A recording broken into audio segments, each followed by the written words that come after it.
Think back to a time when you had to report the results of an important project at work. True teamwork is not simply dividing up the labor. It is perfected when team members look in the same direction, exchanging positive feedback like, "We will surely succeed." In today's scripture, we meet two young men who returned from spying on the city of Jericho. They didn't stop at a mere delivery of facts, saying, "We went and looked." Instead, they ran to their leader, Joshua, and reported, "The Lord has surely given the whole land into our hands."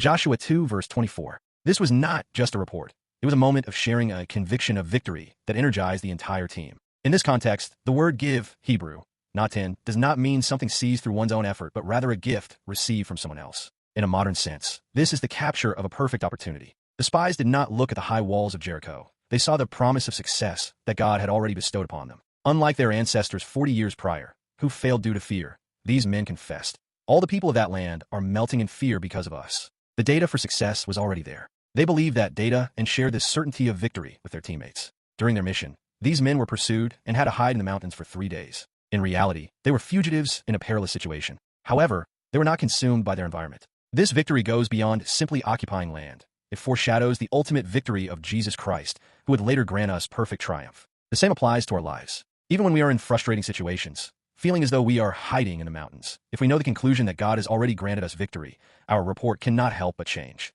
Faced with the great Jericho of our lives, the burden of sin, death, and anxiety about the future, Jesus Christ fought and won on our behalf. His suffering and death on the cross were not a defeat. They were the process of giving us an already won battle as a gift through his resurrection. Jesus said, "I have overcome the world," and he shared the fruits of that victory with all of us. The reason we can live today with a spirit of challenge is not because of our own greatness. It is because the victorious Jesus stands behind us. Dear friends, are you afraid of an uncertain future? Remember the report of the spies.